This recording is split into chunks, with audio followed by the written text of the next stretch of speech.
It's the Cool Kids Club. You've been invited to the Cool Kids Club. It's so exciting, yeah. Justin likes monsters, yeah. And Amy likes words in the Cool Kids Club. Cool Kids Club.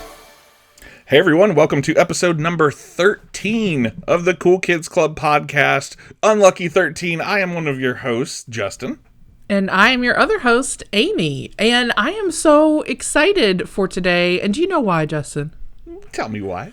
Because we are doing our second Cool Kids Movie Club episode. That's right. The movie club. Yeah. Movie club is back. We started the movie club a couple months ago, as you recall, with Aladdin. Yes. One of our childhood favorites. And this one, I feel like maybe it's an odder choice. Not odd, but like a lesser known, I guess, choice. You think? I feel like it.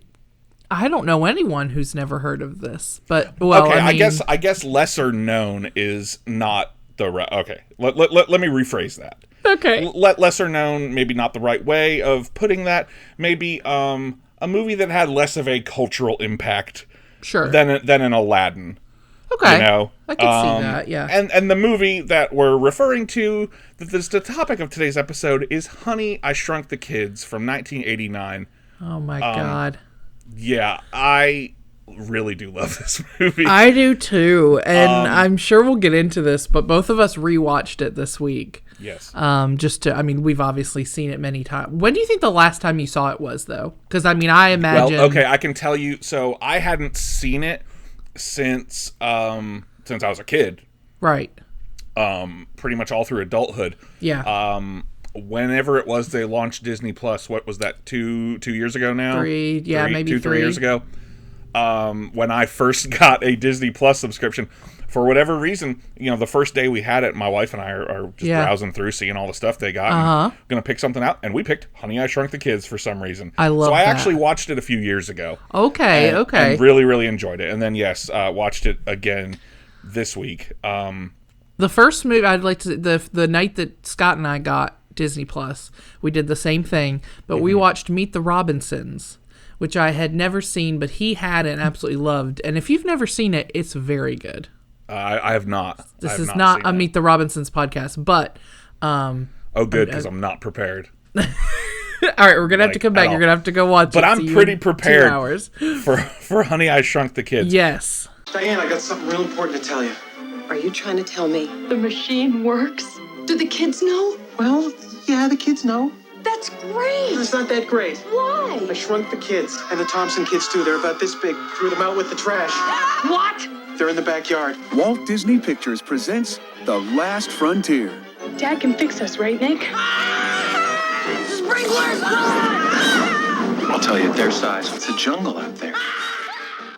Honey, I Shrunk the Kid. Well, for me, and I thought it was interesting that I'm not even the one that picked this movie. You kind of originally picked. Yeah. I said, you know what I think the next one should be? Honey, I Shrunk the Kids.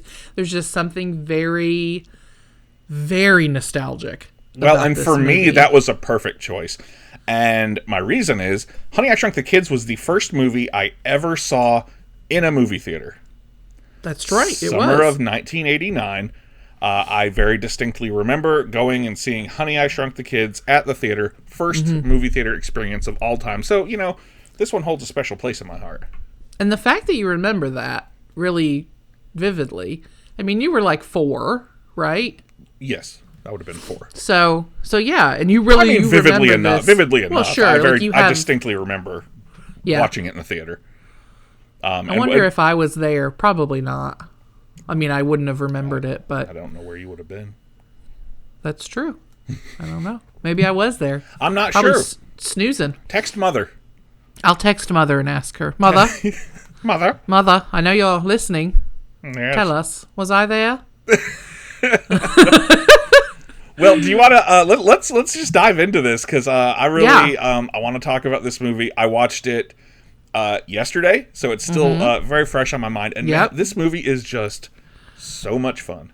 It is so much fun, and I had forgotten just how absolutely pitch perfect of like a 1989 goofy family comedy it is. But it's also like an adventure movie. Like, it's like you're kind of watching two different movies. Right. Almost in one, because you have the whole adult storyline and then the whole kids storyline, and those are very different almost genres of movie, right? You know, and then it all kind of comes together. Yeah, because the adults are kind of in a family comedy that borders on being serious because their kids are missing, but it's of course always played comical. But then the kids are in like a like an adventure. They're in like a B monster movie, like an atomic age 1950s giant bug movie, or King Kong. With on this island full of giant things, and so it's different, and we'll get into the effects and all that, but oh my god, so much of them really held up. Yeah, they did. I mean, what is it, the 32-year-old movie? Is that right? Yeah. Yeah. Well, I've already dated myself, so. Oh yeah, it's fine. Well, let's start at the beginning though. Let's just give some stats for the film. We like to do that with our movie club. So just a couple of basic things. This was directed by Joe Johnston, who at the time had never directed anything. He had worked on other movies doing other things, but this was his directorial debut. However, he went on to direct The Rocketeer, the beloved Jumanji with Robin Williams. I love The Rocketeer, and I love Jumanji. I've never seen The Rocketeer. Oh, it's a good one. Yeah. Apparently they're doing a new one. They're doing a new one. I just saw that today. Everything that's old is new again. Yep. Well, we've run out of ideas. We've got new Jumanji movies. We have new happening. Which I've seen the first one and I enjoyed it. I've seen both of them. Yeah. But I mean, it's good. Pretty funny. He also directed the first Captain America. Yes. Don't forget Jurassic Park 3. Also Jurassic Park 3. Yes. Yeah. Well, I was don't forget that he's omitting that on purpose. Don't forget that this is the man responsible for the amazing scene where Sam Neill's character has the dream about the dinosaur, and the dinosaur talks and it goes, "Alan!" Oh my god. I don't think I've ever seen all of Jurassic Park 3. Oh my god. The second one is Lost World, right? Yes. Okay, I think I've seen most of that. I actually don't think I've seen any of 3. That's the only one I've not seen. Okay, well we're gonna have to fix that. We're gonna have to fix that. Well, sorry, go ahead. That's okay. This was released in the summer of 1989, specifically released on June 23rd. This ended up grossing at 2 days shy of my wife's birthday. What would have been her second birthday? Aw, love it. No, her third. Right? No. I know what year my wife was born. Do you? Because she's a year older than me, and I was born in 87. We shall see. Yeah, no, you're right. It I was going to say, nope. It was 3. God damn it. God damn it. Anyway, this grossed $222 million. That's 1989 money. That would be like 400 and something. You're right. Million worldwide, and it held the record for highest grossing live-action Disney movie for 5 years.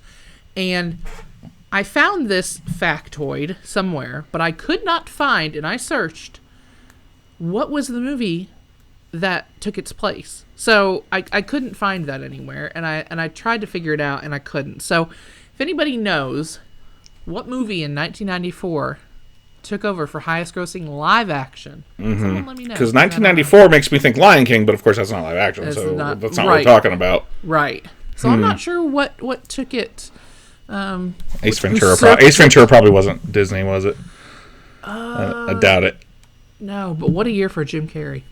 I know. Well, let's okay, so I just want to before we get into kind of the development and creation and all this of the movie, like in case you haven't seen the movie or if you have not seen it in decades, I just want very briefly, and this is not a complicated movie. No, this very basic plot. Very simple plot. Basically, you have Rick Moranis, who is the dad of this family. He's an inventor, quote unquote. None of his inventions real wacky zany, scientist, real zany, flubber type of character. He builds a shrink ray up in the attic through a series of events involving his kids and the neighbor's kids. They end up in the attic and activating the ray and get shrunk down to teeny tiny little people. A quarter of an inch tall, they say. Yes. Which, they my are God. then swept up and put out in the trash on the other side of the yard. So then from this point on, it's basically getting across the backyard. Yeah. Is the goal. Yeah. And that's it. And then the parents are, they figure out what's happened. The parents are trying to figure out what happened. They And figure the out what kids happened. are trying to get across the backyard back to the house. That's the plot of the movie. Yep. And it's just... And it works. It really works. It really does. So do you want to talk a little bit about the very beginning stages of this? And I do. The many names that it had. I do, because if you know anything about me at all, you know that I am a giant horror movie nerd. And this movie actually has its origins in the horror movie world. This was originally kind of conceived of and pitched to Disney by Stuart Gordon and Brian Usna. And if you are a horror fanatic, particularly an 80s horror fanatic like myself, those names should be familiar to you as the people who did, amongst other things, Reanimator, From Beyond, I don't Dolls, think I do that. Castle Freak, and Brian Usna, actually, Amy, didn't know. Justin. Not only did he direct Bride of Reanimator, amongst many others, he is the director of a cinematic classic that I made you watch that I think you still... Is it Society? It's Society. Yeah, he directed Society. Fucking knew it. Knew it was going to be Society. So Brian, it's like Brian movie used the guy who... that Justin made me watch that I was like, never fucking again with that one. It's awesome. It's a so lot. It is? Yeah. It's a lot. Yeah. It's a lot.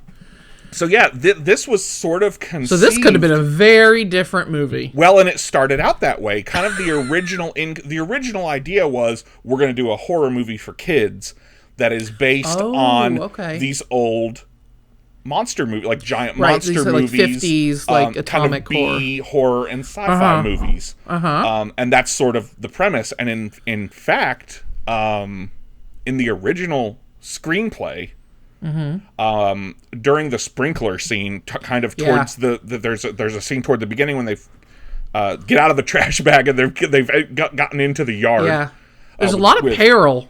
There's a lot of peril. Yeah, with gigantic stalks of grass and all that, and then the sprinklers come on. So there's this great scene where they're running, and it's kind of it almost looks like a war movie where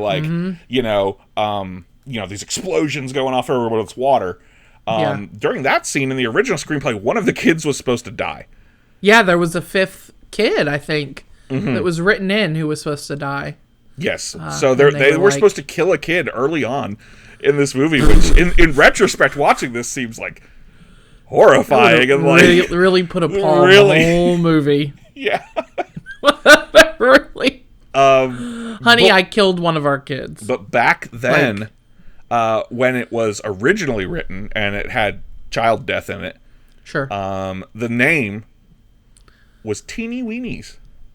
That is not a scary movie title. No, but it's it could be a kid's scary movie title. No, probably not. Now that I'm thinking about it. No. Teeny Weenies. Teeny Weenies. This kind of makes me think of like the little Vienna sausages. Yes, which grosses me out big time. Yeah. And actually, Stuart Gordon apparently came up with the idea for this movie. He was inspired. He had kids. Yeah. And they always complained that they couldn't go to the theater to see his movies because his movies were so adult, and not kid Dad, appropriate. I want to see Bride of Reanimator. Right. So he wanted to make a movie that his kids could go see in the theater, and that was the sort of the original incarnation. Which kind of he's like, listen, I'll make a kids movie, but I'm killing one of them. Like, I'm gonna kill a kid. I'm gonna kill someone in a movie. I can't. Do not. I have it in my contract. Do not be mistaken. I will kill a child. I will kill a child in this movie. Someone's gonna take that quote that out of context. Yep. And post it on the internet.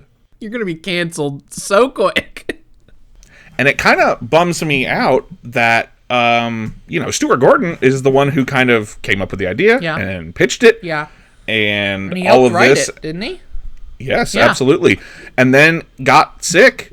I'm not sure exactly with what, before filming, like not too long before filming, and they had to replace, he had to step away. Did that not happen with Aladdin too? And he didn't get to direct. I think it I did don't know if happen it was with the director Aladdin. or the writer or something. I think. Yeah, I do recall that. Yeah. But yeah, it kind of bums me out. But Joe Johnston, I thought, did a really great job. Yes. They brought him in.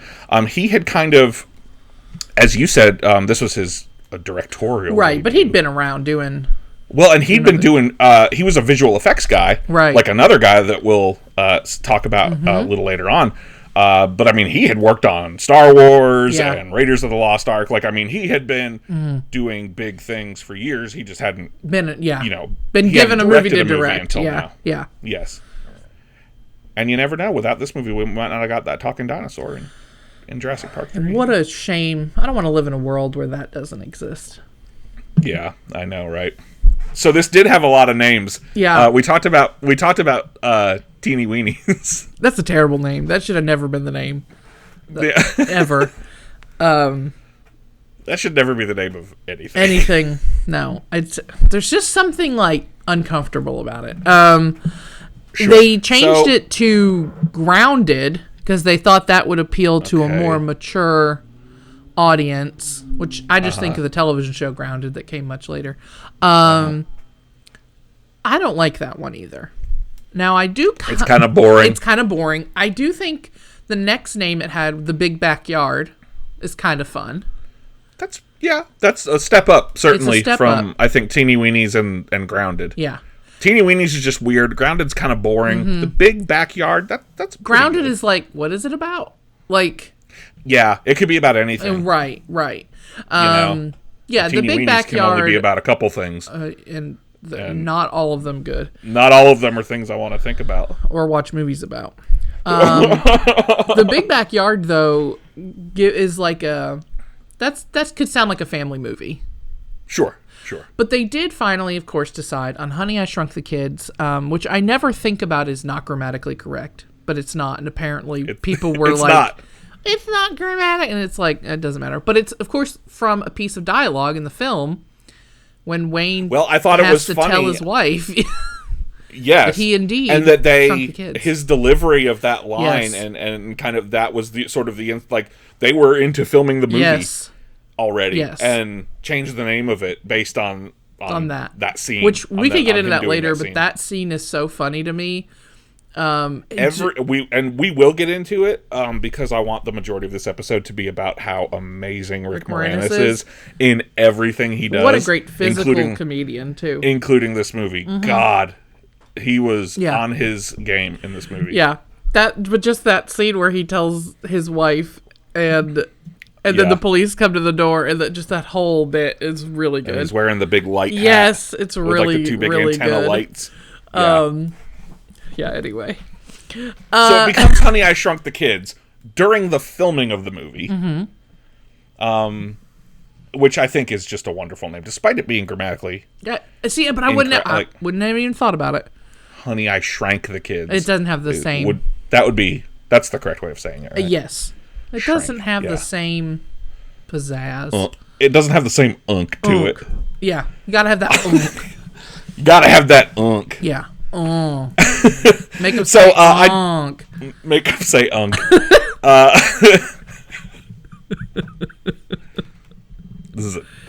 We host a terrible podcast. I think. Hey, it's we great. hit 1,000 followers on Instagram. We and did. We're gonna We hit lose a 1,000 lot after followers. this one. Yeah. Yeah, we are. So I thought this was a fun piece of trivia. I always like hearing about could have been casting type stuff. I love that like kind who, of stuff. like who they had in mind. Yeah. Or didn't work out, or like turned it down. I love that for any behind the scenes trivia for any movie. So Sure. the role of Wayne Szalinski was written with Chevy Chase in mind because you figure he's huge. It's 89. He's like, Yeah. but yeah, I know. I don't think Chevy Chase would have been a good fit for this movie. I do not either. Despite the fact that, I'm not the world's biggest Chevy Chase fan. I mean, his His he's work done a lot has been great. he's done a lot of great work. He's an asshole. Yeah.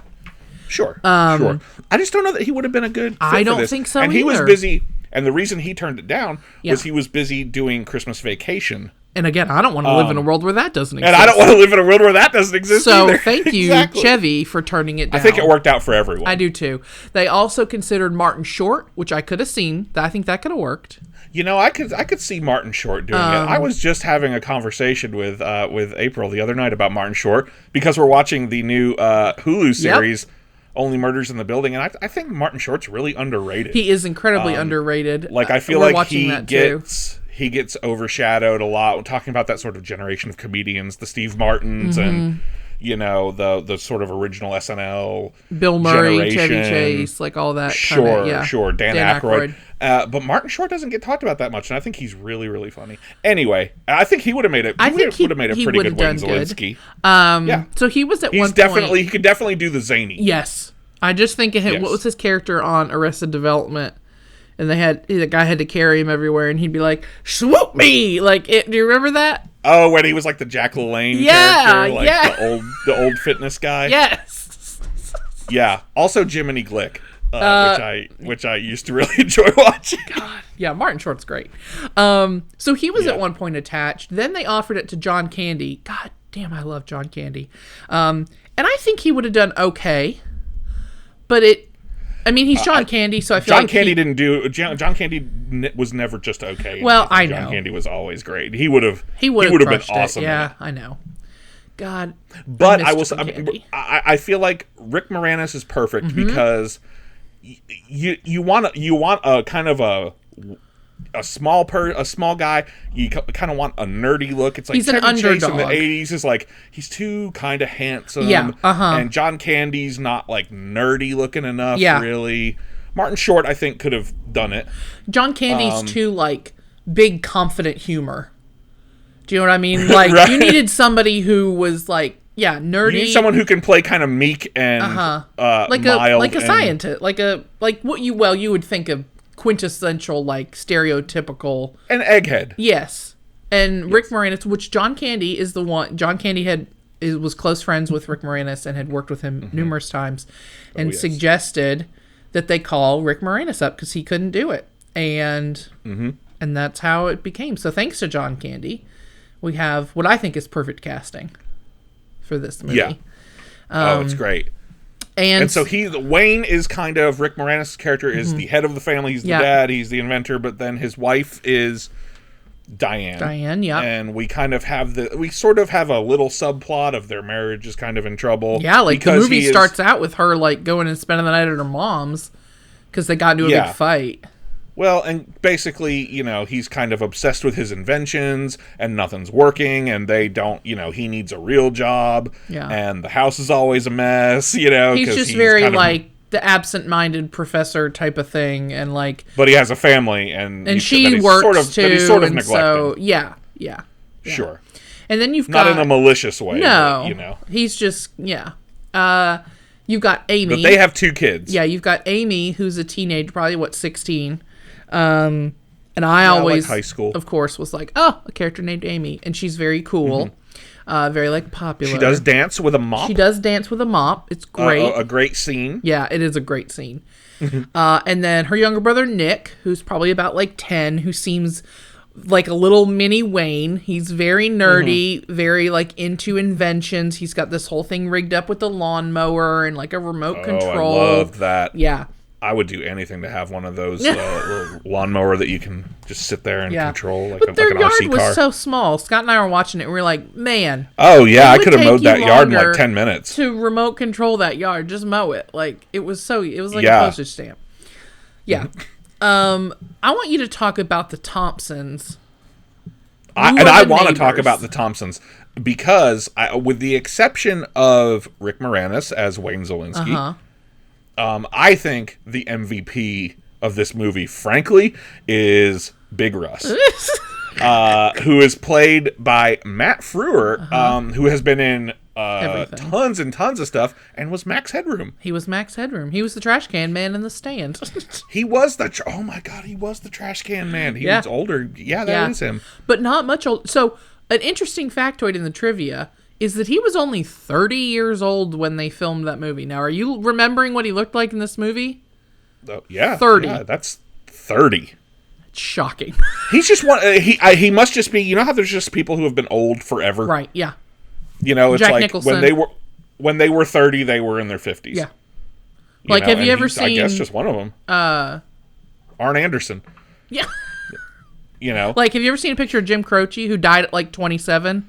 Like, right? he looked 45 when he was 25. I mean, when I found out he died young, I was like, I'm sorry, what?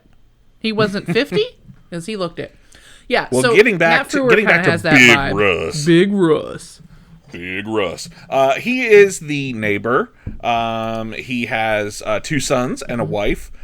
May, Russ Jr., who is about the same age as Amy. And as we will see, definitely crushing on her big time. There's a romance blooming. Inadvertently spies her through the window dancing with the mop in the kitchen. It's cute. And he's crushing, and it is cute. And then Ron, who is a little shit. Yeah. And everything is actually his fault. Yes. Because he hits a baseball through the attic window, which is what gets them up in the attic and gets them shrunk. Gets them shrunk.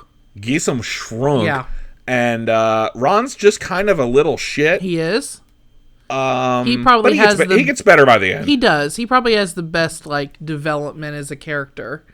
Like right, because he gets put in this situation. Well, and Big Russ does. Big Russ does too, because when the movie starts, Big Russ is, he's well-meaning, but he's kind of like a very old school type of dad, very like, traditional. I played football, and damn it, you're going to play football in high school. Why don't you like sports? Why don't you like going fishing? Why don't you want to go fishing with me? I would have loved my dad. Specifically with little Russ, because, Yes, not really with Ron. Yeah, but he's like, whatever. And so it's like you kind of have this like father-son, like they don't have anything in common, and the dad's trying to like get him to be a little mini version of himself, and he doesn't want to be. But we do get a lot of I liked the way his character went and just became. Yeah, he was always kind of likable, even when he was being an asshole. Right. But becomes kind of when he comes around at the end, and kind of. I also want to point out that the woman who plays May is none other than Buffy's mom, Joyce Summers. That's right. I just wanted to, who looks exactly the same as she did in those movies or in that time. But anyway, and she's so patient with Big Russ. She's just like, oh honey, God. Like. She's like too patient. Frankly, there were several times in the movie where she should have just been like, "You need to shut the fuck up." I agree. Shut up. Well, now that we know the basics, we know our characters. We know the Zelinskis, we know the Thompsons. Let's talk about how this was filmed and the incredibly cool visual effects of this movie. Let's do it. Talk about it. I want to hear because that is just such a highlight for me. I know. That's the stuff I really remember from this movie is how distinct it looked. So this was, surprising to me, filmed on a backlot in Churubusco Studios, which is in Mexico City, which is apparently a big place where stuff was filmed at that time. I didn't know that. Right. Some of the stuff was filmed like in the streets of Mexico City. Like there's a scene where the mom goes to the mall because she thinks maybe they're there and she's using a payphone, that sort of thing. But most of it, like their houses and everything, their yards, everything was built on the back lot. And of course they had like about 48 different sets because they had all these different backyard sets that they did because, as Justin said, once they're taken out with the trash and they have to get across the yard, there's several things that they run into, of course. And so there were many I different should sets. say, because apparently this movie took like 9 months to film, which is a long time. Yeah, it took a while. And that was because they had all these sets. Yeah. And we're talking about, how it was filmed on this backlot in Mexico City. Those houses weren't there. That was all built for the movie. Exactly. It was built to look like an American small town in California, and it was in Mexico City. Right. Yeah. But so it had, and my husband and I were watching it the other day, and he pointed this out. It has these hand-drawn animation opening credits, which kind of depict some of the scenes from the movie. You know, you've got like the being in the big bowl of Cheerios and like all that kind of stuff happening in the credits. And my husband was like, man, I feel like animated credits were like a big thing at that time. And I was like, I guess so. And he pointed out that National Lampoon's Christmas Vacation, made in the same year, also had animated. Yep. And there was another one too, but also iconic animated credits. What was it? He said, he also said Troop Beverly Hills had animated opening credits, but I've never seen that one. Thank you, Scott. So, yes, thank you. Yes, Siri, thank you, baby. Thank you, baby. But yeah, so those are, I mean, you're starting off, you're zany from the moment the movie opens. Well, and I don't know if you knew this or not. I certainly did not know that, but those hand-drawn opening credits, actually, the person who did those, or at least the head of the team that did those, was Andrew Stanton, who would direct Finding Nemo and WALL-E, and WALL-E. was one of the big so I just think it's interesting that like he's a big name in Pixar, which would later become sense. part of Disney. Yep. And then also this weird little bit of trivia that I found. One of the animators who worked on that sequence is Eric Stefani, the brother of Gwen Stefani from No Doubt. Don't Speak fame? Of No Doubt and Gwen Stefani fame. Well, I had no idea. Of Shit is Bananas fame. Bananas. And also he used to be in No Doubt. Let's talk about these effects. They used so many different kinds of effects. There was, they did some kind of forced perspective type things. Like they made like a gigantic oatmeal cream pie that they actually built. And I was watching like some behind the scenes videos of them like creating these sets, and it was so cool of them just like creating a giant oatmeal cream pie for them all to sit next to. That's the dream. That is the dream. You're right. Yeah. They had obviously like the insects and stuff, which to them were enormous. You had a bee, you had an ant, you had a scorpion. And that was like, they did some of it was puppeteering. Some of it was like, I don't know if animatronic's the right word, but some sort of, I was watching a video on how they did the bee flying scene with the kids. You had little Russ that. Okay, and so Nick. there's a scene where the kids, one of the kids, he's on a flower and is covered in this big chunky pollen. Yes. It's like, And I love how giant, Amy is like, you're allergic, and he's like, it's too big. I'm too little to breathe it in. And then he immediately starts sneezing, and I just thought that was fun. Yeah. And then, of course, a bee comes. Yep.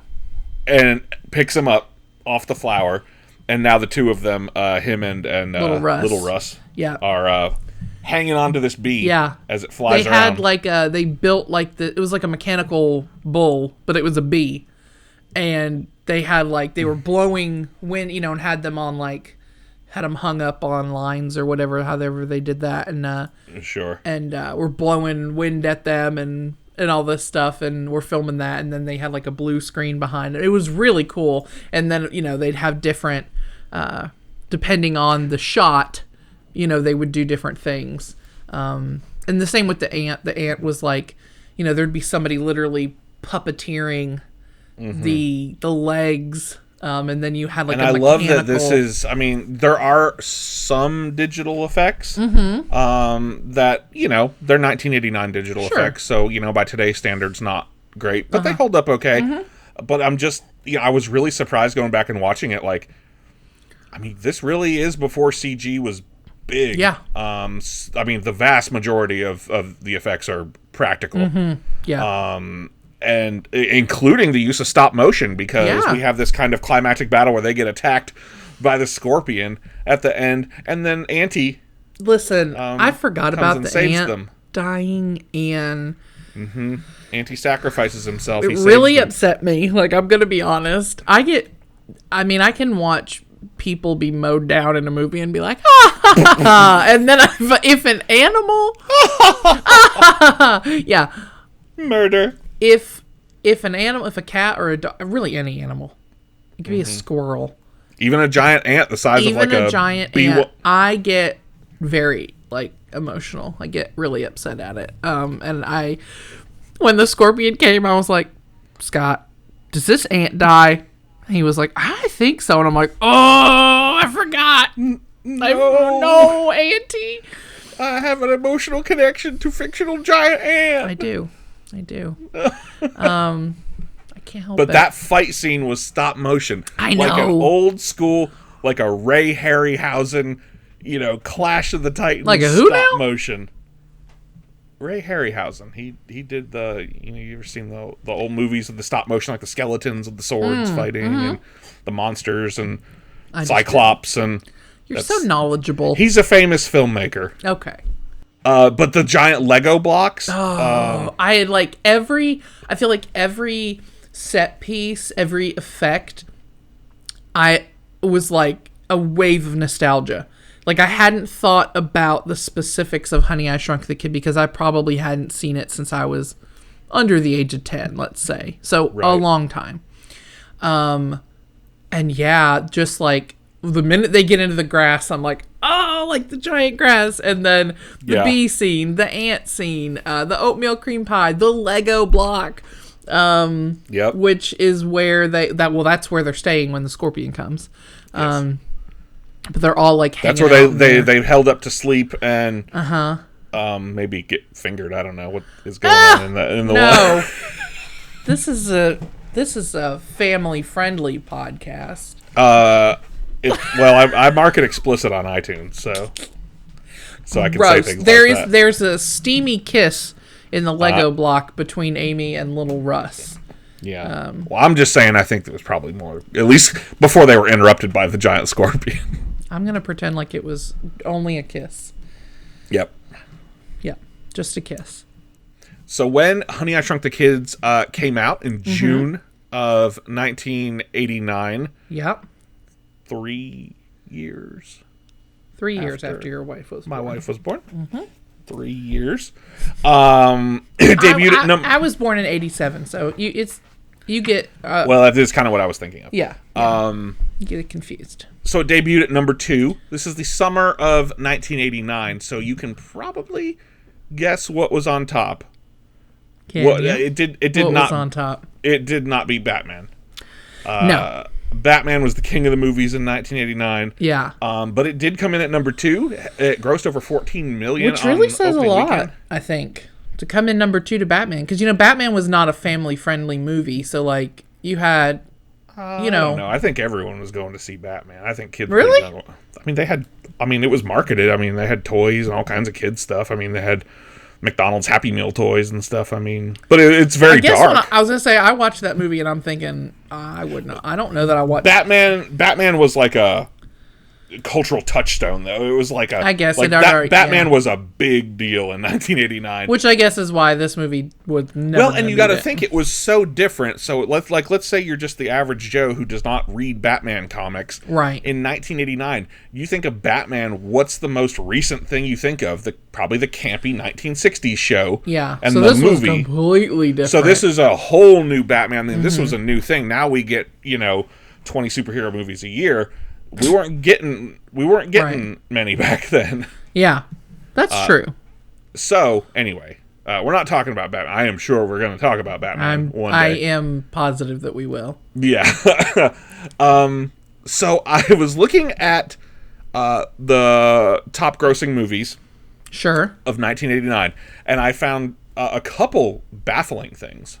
Baffled? You were baffled? I was straight baffled. You were flummoxed? Well, and again, because I don't think of Honey, I Shrunk the Kids as a monumental of like something that had a huge impact on the culture, like some other movies. Right. But in 1989, it outgrossed The Little Mermaid.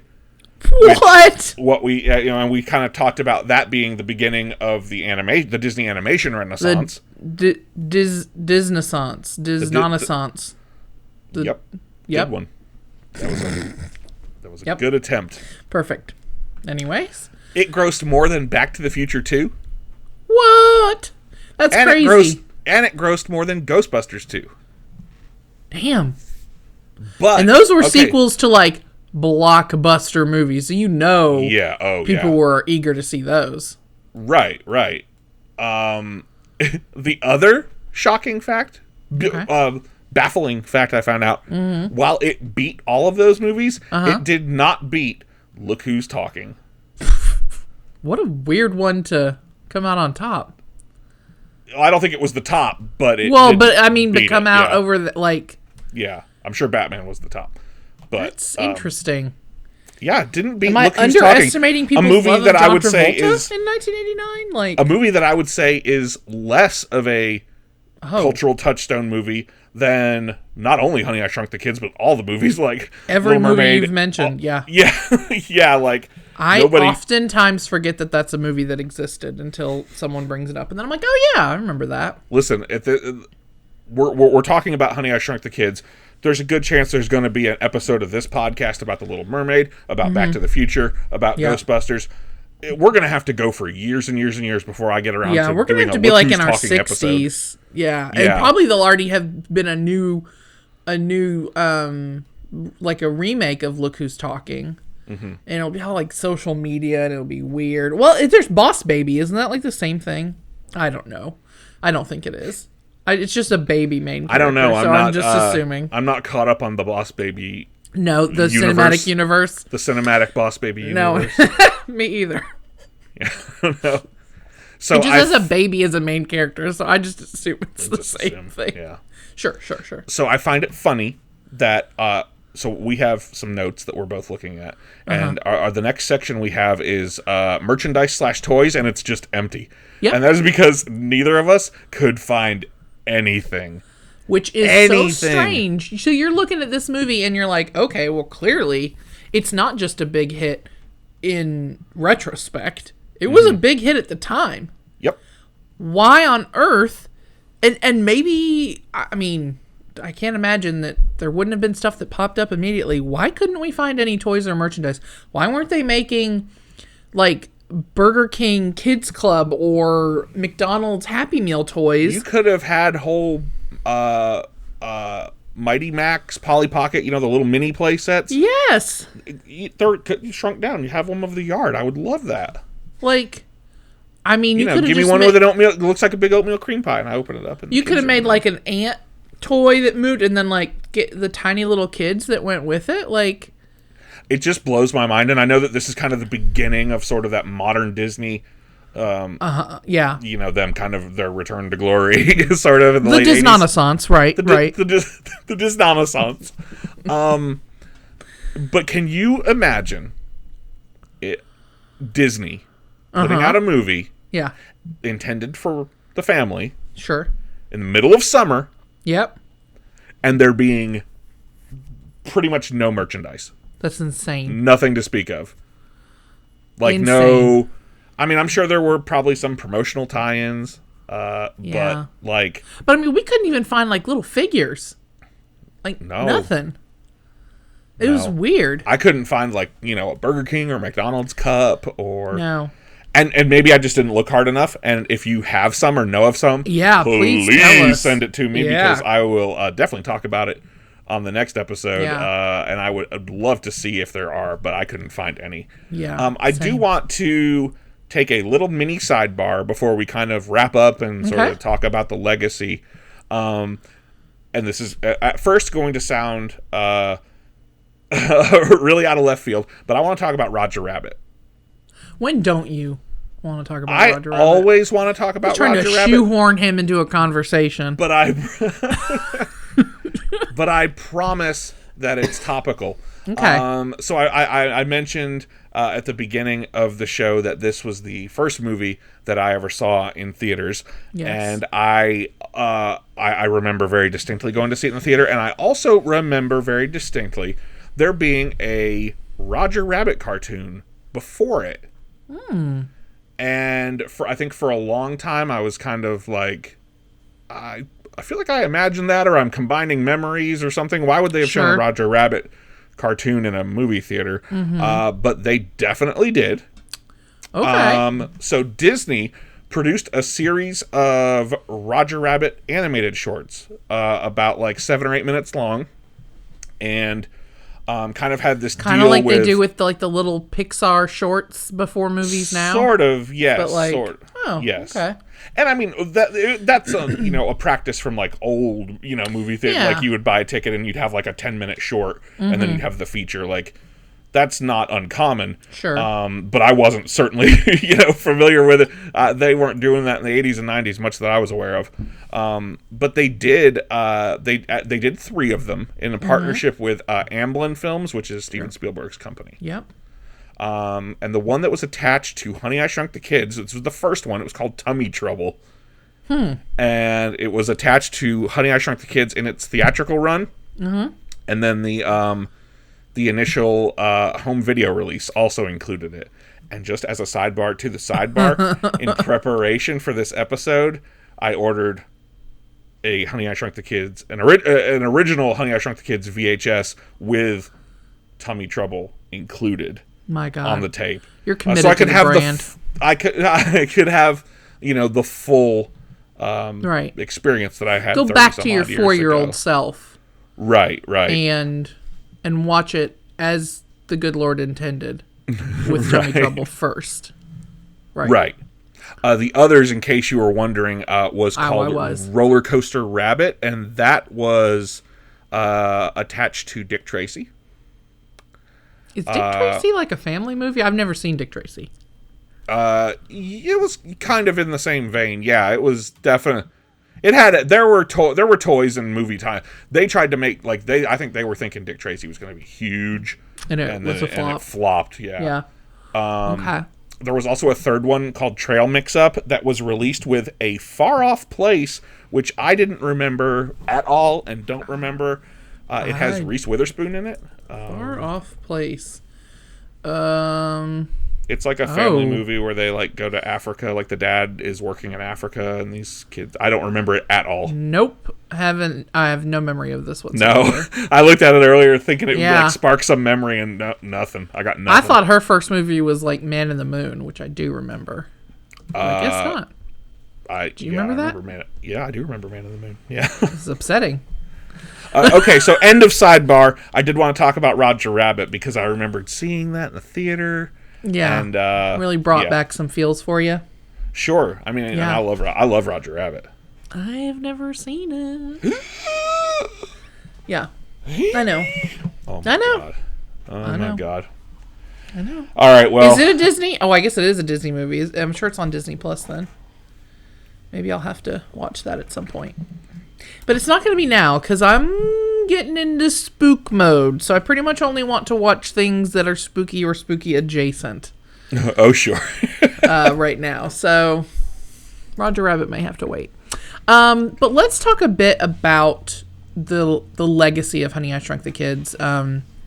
Obviously, this was the beginning of a very, moderately, I would say, successful franchise for Disney.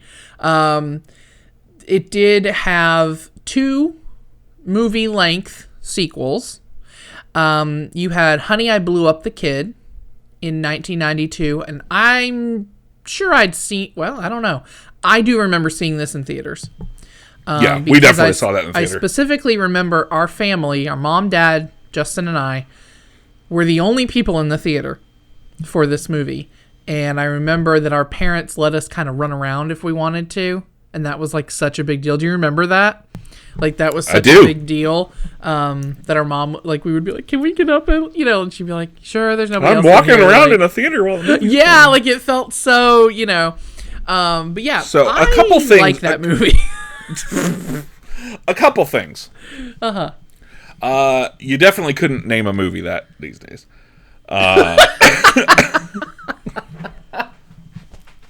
So... No, you cannot. So this was originally an unrelated movie. Okay. Did they pull a Cloverfield and just... Well, they did. Pulled it into the cinematic universe? Yes, kind of. But it did make sense. They had a script called Big Baby. Not Boss Baby, but Big Baby. Big Baby. That is about a baby that gets blown up to giant size and kind of wreaks havoc, and it was still kind of a fun. It was a family played as a family movie. Yeah. But Disney was kind of like, wouldn't this make sense to like make as a sequel to Honey, I Shrunk the Kids? So they rewrote the script. Put the Zelensky family in there. It's set, obviously a couple years in the future. Wayne and Diane have a new child, a 2-year-old boy, who gets blown up with one of his other size rays, zany inventions. Whatever zany invention it was, and this baby just basically becomes a kaiju, and just sort of, wreaks havoc in Las Vegas. And that's right, it is in Las Vegas. It's like watching a Godzilla movie, but with a big baby. But who's with just a like, big Mama milk, baby. Like, yeah. It's okay. It does have Carrie Russell in it, fresh off of the Mickey Mouse Club. In fact, it was Carrie Russell's first I didn't movie. think I knew she was in the Mickey Mouse Club. Yeah, she was. I didn't know that. Yep. I remember liking it as a kid, of course. I probably saw it maybe one other time after the theater, so I'd have to give that one a rewatch. I'm going to go out on a limb and say it probably sucks, but I haven't seen it in a long time. Maybe I'll watch it, and on the next episode I'll report back and tell you whether it really sucks or not. I'm surprised you didn't watch it, because for the Aladdin episode you went ahead and watched The Return of Jafar, which was the sequel, and reported all about that. That was when I was working from home and I could watch a lot more movies. It was a darker time. There was another movie. There was a third called Honey, We Shrunk Ourselves. So we're going back to shrinking. Mm-hmm. This was a direct-to-video sequel. Wah, wah. Yeah. Not until 1997. I know. Like, there's like a 5-year gap with nothing, and I don't know. Like, the movie landscape in 1997 feels a lot different in retrospect of the early 90s and late 80s. I agree. And in fact, Rick Moranis was the only cast member to return for this one, which is kind of strange because, like, Rick Moranis is, like, the biggest star of that whole movie. So, like, what are all these other people doing? And you have here that it was directed by legendary cinematographer Dean Cundy. Is that right? Mm-hmm. Yeah. Why is he legendary? Oh gosh, what has he done? I don't know him. Well, he came from the horror world as well. He started out in horror movies in the 60s and 70s, and kind of got his first, I think, real big notoriety as he was John Carpenter's cinematographer. So he was he was the cinematographer for like the first 3 Halloween movies, Big Trouble in Little China. I just don't know him by Fog, name, Escape from New York, and then went on to do little Honey, things We like Shrunk Ourselves. Jurassic Park. His biggest, so, his biggest hit. Honey, We Shrunk Ourselves. But as a cinematographer, right. This was this was he's not normally a director. He has directed some, but he's mainly a cinematographer. Yeah. And this one, I feel like I've seen parts of, and it's like Wayne and his wife, who's played by a different actress, and I don't even think it's the Thompsons. Maybe it is, but it's 2 completely different actors. No, I think it's like supposed to be like his brother and his brother's wife or something. It's like the 2, them, and then 2 other adults get shrunk down.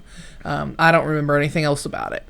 Now, I feel like we would be remiss if we did not mention the Disney attractions that existed for Honey, I Shrunk the Kids. Okay. And similar to when we talked about like Nickelodeon Studios, I know that I have some friends who saw these things IRL in the 90s. And you had 2 things. You had Honey, I Shrunk the Kids movie set adventure. And this was in the newly opened MGM Studios, which is now Hollywood Studios, in Disney World in Orlando. And this was like, it's like they had rebuilt, replicas of all the, the giant grass and the giant oatmeal cream pie. And you could literally like walk through, and you could like, in the sprinkler scene when they're going like kind of down the like little rivers that are being created, where they're kind of going, like you could go down slides that look like that. Like it was a whole thing, and you could like walk through it, and there were interactive elements. Like there was the ant you could get on, and it was mechanical and all this stuff. And then they also had Honey, I Shrunk the Audience. That sounds awesome, by the way. I know, right? Yeah. And that was like a 3D film attraction thing, you know, where they would like spray water at you and have, Honey, I Shrunk the Audience was. And they would have that like, you know, they'd have water and wind and, you know, you'd be like jerking back and forth. Yeah, probably like you were riding on the bee or something like that. And they launched that in 1994, so 5 years after the movie came out. And that actually lasted until 2010. But only 2 years since the second one, so we're still. I guess that's true. Yeah. Yeah. And then actually in 1997, so after the direct-to-video sequel, you had Honey, I Shrunk the Kids, the TV show, which ran for 3 years. Yeah, that had a kind of a respectable run. 3 seasons, 66 episodes. Yeah, and it was a whole new cast. And it was, of course, about the family getting into adventures due to, you know, Wayne's many zany inventions. Had 66 episodes. Zany Wayne. Yep. So, yeah. And there's a new movie. Is it a movie? It is a movie. In the works. Okay, Everything old is new again. Yeah, it's going to be a theatrical movie. Yep. And they're really getting the unk. Because the name of this is apparently just going to be Shrunk. It's just Shrunk. Just straight up Shrunk. Yeah. They done got shrunk. So in Shrunk, Josh Gad is going to play an adult Nick Zielinski, the little tiny kid Wayne's from the first son, one. Yep. Wayne's son.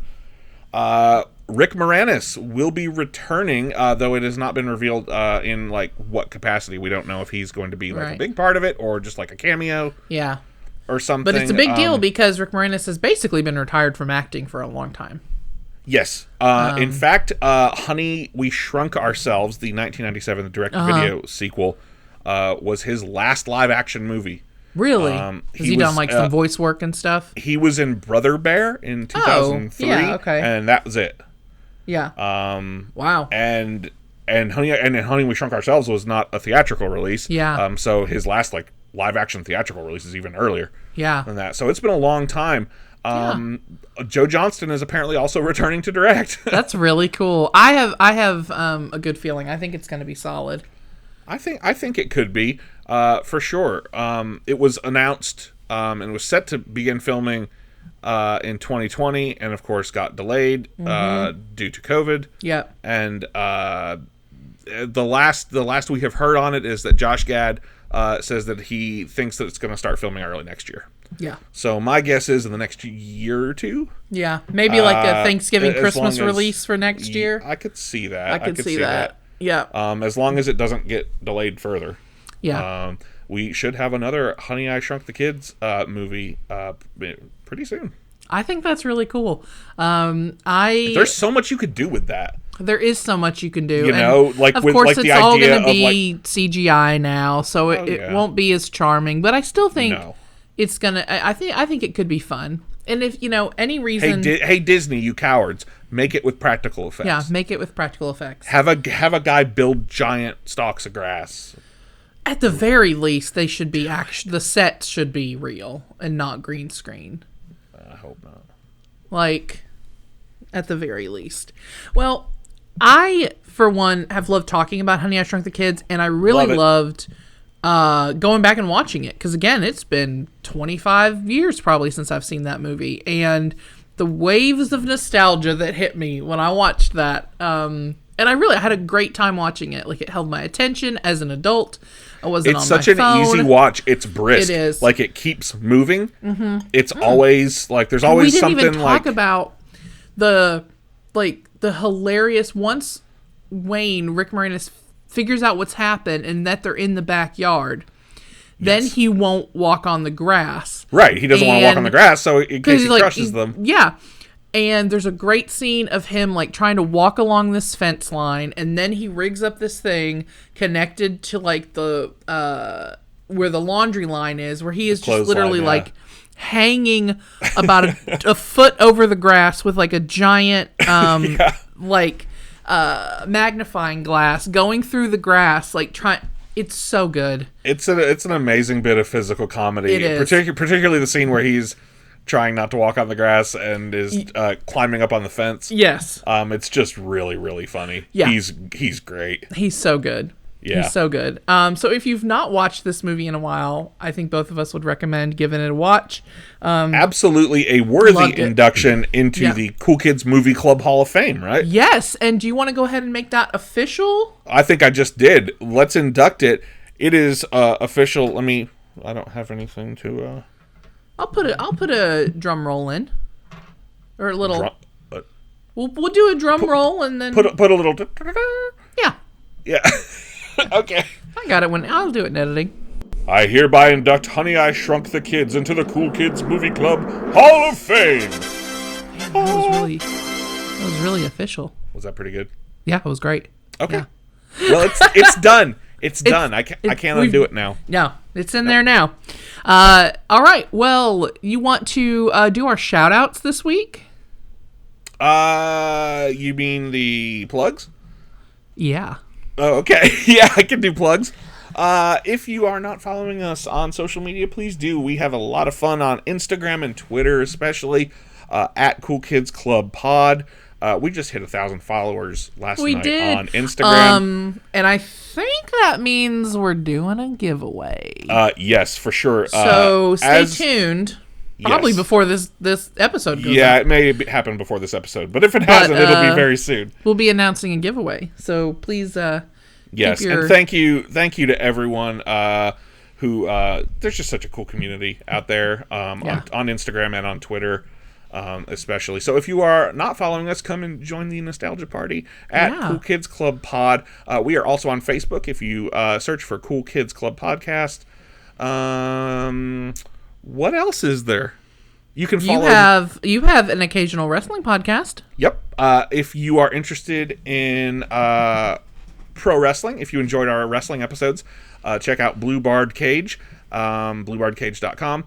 I am all over that. There's a lot of episodes, and they're doing some current stuff too. I'm not always involved, but if you're watching AEW or WWE, check out Blue Bard Cage. And Amy has a what do you got? I have a YouTube channel that I've been running for almost 5 years. I do. It's called Amy Reads. My name is spelled AIMEE. You can look me up. Like a weirdo. I know. I love my name. And I love my spelling. Thanks, Mom. You can look that up on the YouTubes, or if you go follow me on Instagram or Twitter at AmyReadsTN, there will be a link there for you to go to my YouTube page. I read books. I read a lot of them, and I talk about them. So if you enjoy reading, hit me up on there. Awesome. Yeah. Sorry. You can you're fine. You can find me on Instagram and Twitter at LousyWithGhosts. And I also want to say thank you so much to Dr. Brian Wakefield. That's right. Doctor of making theme songs. He's an actual doctor. Doctor of making theme songs. He's a physician. and he is a doctor in the current world. And so he is a physician. He's amazing. He's an amazing podcast theme writer, and he's an amazing doctor, and he's an amazing dude. So thank you, Brian Wakefield. Hey guys, he's an amazing prom date. Thank you, Brian. All right. Well, Justin, this has been fun. This has been real fun. Bye, everybody. Bye. Oh yeah, we didn't do our tiny shrunken voices. Okay, let's do that on our. Are we gonna do the? Are we gonna do goodbyes? I think we should do goodbyes in our tiny shrunken voices. Okay. Okay. All right, guys. Well, it's been real, and we'll see you next time on the Cool Kids Club. Bye, everybody. Bye.